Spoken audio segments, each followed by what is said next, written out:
le rêve. Qu'est-ce que le rêve? D'abord, vouloir définir le rêve équivaut à définir l'existence humaine. L'homme est un dormeur sur tous les plans. La qualité de son rêve change selon la cohésion de la réalité auquel il se trouve. Il faut faire attention, qui dit réalité ne dit pas réel. Une réalité peut être virtuelle, elle peut être parallèle, elle peut être multidimensionnelle. Et quand l'homme est dans son rêve dit diurne, la réalité lui semble plus cohésive, elle fait plus de sens pour lui, tandis que lorsqu'il rêve, vous avez sûrement remarqué, il y a des aberrations, souvent ça passe du coq à l'âne, les plans séquences sont fragmentés, je vais vous expliquer pourquoi. Le rêve a plusieurs fonctions. La première fonction principale est que toute âme qui est projetée dans ce jeu virtuel n'est pas capable de supporter le jeu 24 heures sur 24. Donc, toute âme a besoin d'un temps de répit qui équivaut au sommeil et qui est pour l'âme l'occasion pour elle d'aller prendre une respiration astrale. Toute âme rêve, c'est-à-dire que les hommes rêvent, les animaux rêvent, les plantes rêvent, le minéral aussi, et même les objets. J'ai vu des maisons qui rêvaient, des voitures qui rêvaient. Bref, on n'ira pas dans ce domaine-là, on va rester dans le domaine qui nous intéresse, mais c'est répandu dans la matrice que toute âme ne peut pas rester 24 heures sur 24. C'est trop saturant pour elle. Donc, première fonction, d'aller prendre une respiration astrale. Deuxième fonction, c'est pour consolider les mémoires accumulées dans la journée. La première phase d'endormissement est comme si les entités viendraient prendre votre clé USB personnelle et transféreraient toutes les datas, toute votre mémoire du jour dans leur ordinateur à eux. Et à partir de là, ces entités peuvent fabriquer les rêves qui vont correspondre à votre niveau, à ce qu'ils veulent vous faire passer comme influence et comme avertissement. Parce que le rêve, tout comme la pensée, vient d'ailleurs. Ce n'est pas le cerveau qui sécrète le rêve, c'est vraiment des entités qui ont pour travail de préparer les rêves.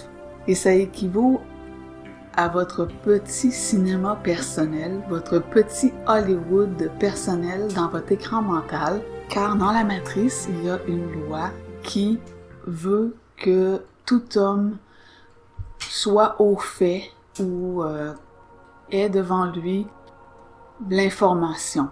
C'est pourquoi, en début de reset, il y a la Bible où, bien sûr, tout est là devant nos yeux, mais de façon codée. Il faut déchiffrer.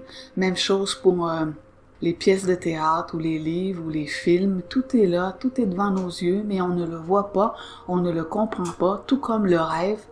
On rêve, mais on ne sommes pas capables de l'interpréter, car tout est fait de façon symbolique et archétypale. La nuit, l'âme part prendre une petite vacance astrale et elle se trouve dans un astral qui est très très très près du plan matriciel. Tout ce que l'âme va se souvenir n'est que des mémoires écrans. Et il y a certaines âmes qui passent la nuit à tourner au pied de leur lit. Le matin, ces personnes-là vont se réveiller aussi fatiguées que quand ils se sont couchés la veille. Les régions de l'astral que votre âme va visiter pendant votre sommeil dépendent directement à votre taux vibratoire et vous allez aller dans les lieux qui vous correspondent. Malheureusement, d'une façon ou d'une autre, vous n'aurez aucun souvenir de votre petit périple astral. Seul va demeurer vos rêves que vous allez vous souvenir plus ou moins bien et dont il va falloir que vous déchiffriez pour en saisir le sens. Et c'est pour ça que pour un homme en soi-conscience, le rêve est une insulte pour lui, mais il s'en sert pour étudier, s'étudier et savoir un peu à l'avance les couleurs que lui réservent les entités, puisque tout est dit à l'avance, tout est su et connu. Et pour celui qui sait lire les signes, eh bien, cet homme-là peut devenir beaucoup plus aguerri et n'est plus à la merci des forces occultes. Le rêve sert à asseoir les impressions et à obtenir des consentements. Donc, dans vos rêves, vous allez poser des actes qui vont aller chercher un consentement tacite que j'appelle. Exemple, vous allez signer un document, vous allez vous nommer. L'homme qui est conscient, donc un homme qui sait cela, va pouvoir travailler et orienter son rêve. Dans un premier temps, il va le faire au réveil en refaisant le rêve sur son écran mental. Et il n'est pas nécessaire de se souvenir de ses rêves. Bien souvent, on va se réveiller le matin et on va avoir une sensation. Bon, il faut pas prendre de chance et annuler et neutraliser tous les rêves qui ont pu être faits durant la nuit visant à obtenir de nous un consentement. Ça prend 2 secondes à faire et c'est vraiment intelligent et ça vous protège de bien des soucis, de bien des drames personnels.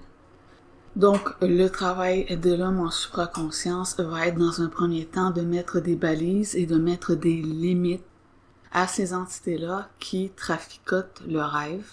Car oui, je suis d'accord pour la nécessité du rêve à titre informatif, mais le rêve est malheureusement manipulatif et fortement encodé. Et il doit servir de terrain d'entraînement pour tout homme parce que le sommeil et le rêve nocturne est équivalent à une petite mort, c'est-à-dire que vous vous immergez dans le plan astral avec différents scénarios projetés sur votre écran mental et vous êtes retenu par le cordon d'argent, donc vous revenez dans votre corps physique on dit le cordon d'argent pour faire poétique, mais c'est carrément une chaîne, comme une chaîne de prisonniers. Et quand vous revenez dans votre corps physique, vous réalisez que ce n'était pas réel, ce n'était qu'un rêve. Même chose quand vous mourrez. Certains, parce que c'est pas toutes les personnes, il y a des morts qui ne savent pas qu'ils sont morts, mais pour certains, ils ont exactement la même réaction, c'est-à-dire que ils se réveillent et se rendent compte que leur existence terrestre n'était pas réelle, c'était une sorte de rêve dans un rêve, mais avec une continuité. Pourquoi dans votre rêve, il y a des aberrations qui arrivent, vous pouvez parler avec un animal, tandis qu'ici, vous ne pouvez pas parler avec un animal, il y a des lois qui font en sorte que vous ne pouvez pas voler, tandis que dans vos rêves, vous pouvez voler. Pourquoi? C'est encore là la notion de consentement. Dans votre rêve, vous êtes seul. Donc, votre consentement va jusqu'où vous pouvez consentir. Si vous pouvez consentir que vous pouvez voler dans votre rêve, vous allez voler. Vous pouvez faire n'importe quoi. Par contre, ici, on est dans un rêve où toutes les personnes, les âmes qui sont incarnées ont consenti à certaines lois. Vous voyez quelqu'un passer devant chez vous en volant dans le ciel, vous allez automatiquement dire « ça se peut pas, c'est pas possible ». Comprenez-vous où je veux en venir? Les personnes qui veulent changer la matrice, c'est de l'énergie perdue parce que la majorité des portails organiques ont consenti à cette matrice. Donc vous êtes seul à vouloir changer un truc qui ne pourra pas être changé durablement ou du moins pour l'ensemble des personnes sur ce plan. Par contre, vous pouvez changer des choses pour vous individuellement. Ça, oui, vous pouvez le faire. Et pour le faire, à partir du rêve, qui est un terrain incroyable d'entraînement, il faut développer des réflexes atomiques. Comment on développe des réflexes atomiques? C'est durant le jour, justement. Dans le rêve, il y a des notions, on va dire communes, que les êtres conscients et les initiés savent. Je vais vous en nommer quelques-unes. Exemple, à chaque fois que vous voyez de l'eau dans votre rêve, vous devriez avoir le réflexe atomique de devenir lucide. Parce que l'eau est un fort symbole de l'astral. Dans la journée, quand vous buvez un verre d'eau, quand vous prenez votre douche, vous pouvez dire « l'eau est un symbole de l'astral ». À force de vous le répéter comme ça va devenir comme une seconde nature. Et vous allez pouvoir développer une seconde attention qui, dans votre rêve, va vous faire tilt et vous allez pouvoir basculer et orienter votre rêve. Même chose pour tout ce qui est voiture, train, bateau, autobus. Il ne faut jamais embarquer à bord d'un autobus. Et si vous êtes dans une voiture, il faut absolument que ce soit vous, le conducteur. Vous dites dans votre tête, dans mes rêves, c'est moi qui conduis. Est-ce que vous voyez un peu où je veux en venir? C'est vraiment un entraînement qui demande une certaine dédication parce qu'il faut être toujours vigilant que nous sommes dans l'astral et que la nuit nous sommes dans une extension de l'astral où nous sommes dans un état malheureusement d'inconscience et de très haute vulnérabilité. Les entités en profitent pour venir implanter les hommes, influencer les hommes et souvent les abducter. Même chose, je peux vous en dire un autre, quand vous signez des documents dans votre vie diurne, ayez le réflexe de dire que aucun document signé ne peut servir contre vous. Alors, dans vos rêves, aussitôt qu'ils vous font signer quelque chose, vous allez devenir lucide. Maintenant, laissez-moi vous parler un peu du rêve lucide. Le rêve lucide pour un homme supraconscient n'est pas comme le rêve lucide d'une personne que je qualifierais d'une personne qui fait du tourisme astral. On passe tous par là à une certaine phase. Quand on devient lucide dans notre rêve, on s'aperçoit qu'on peut le contrôler de A à Z. Qu'est-ce qu'on fait? Il y en a qui vont voler, il y en a qui vont, comme moi, s'amuser à lancer des pierres géantes à des distances phénoménales. C'est amusant. On voit toute la portée qui s'offre à nous. On peut faire apparaître notre acteur ou notre chanteur préféré. Bref, on le fait tous. Et quand on se réveille et qu'on a contact avec notre ajusteur, on se fait dire « Est-ce que tu as bientôt fini de perdre ton temps? » Parce que ça demeure quand même une fiction, c'est virtuel et ça ne nous apprend rien. Donc, un homme en supraconscience qui devient lucide dans son rêve maintient son attention sur une partie de son rêve. Ça peut être une pièce, ça peut être un mur, ça peut être un objet. Et en maintenant votre attention sur une partie du rêve et en voulant voir au-delà du rêve, vous allez être témoin de l'effritement de votre rêve. Il va se dissiper sous vos yeux et maintenant ce que vous allez voir va vous souffler, va vous rendre bouche bée. Et c'est là vraiment que pour la personne, ça commence à être intéressant. Et c'est vraiment aussi de cette seule façon que vous allez pouvoir par la suite interpréter vos rêves. Parce que si dans l'évolution, vous rêviez, je sais pas moi, à un chat noir et vous ne savez pas la signification, vous allez voir dans les dictionnaires de rêve, vous avez la définition de la mémoire collective, du symbolisme collectif. Mais un homme conscient sort de la collectivité et définit lui-même le symbolisme de ses rêves. Alors bien sûr, ce n'est pas un travail qui se fait en 6 mois, en 1 an, en 2 ans, en 3 ans, c'est très long. Et c'est pour ça que plus tôt vous commencez, mieux c'est. Au début, vous mettez des limites et des balises dans le rêve, parce que ce n'est pas vos rêves, ce n'est pas votre rêve, c'est comme les pensées, c'est quelque chose qui vous est envoyé. Donc, vous ne rêvez pas, on vous fait rêver.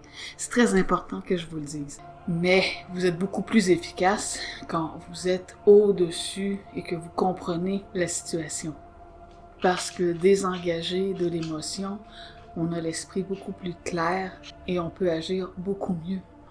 Mais dans le rêve, on tombe dans l'émotion.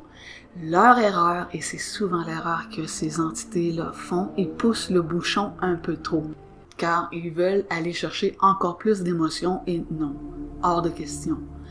Je ne sais pas si vous voyez, si c'est clair comment on met des limites, c'est que Au réveil, vous refaites le rêve et vous mettez vos limites. Et c'est vous qui dictez la loi de votre monde onirique dorénavant. Et ça se fait et c'est très possible et si vous commencez à le faire, vous allez déjà voir des résultats dans votre existence. Vous allez voir des résultats et ça va devenir beaucoup plus aplani, beaucoup plus fluide. Vous ne serez plus ballotté, vous allez de moins en moins subir le commandement astral et la domination astrale.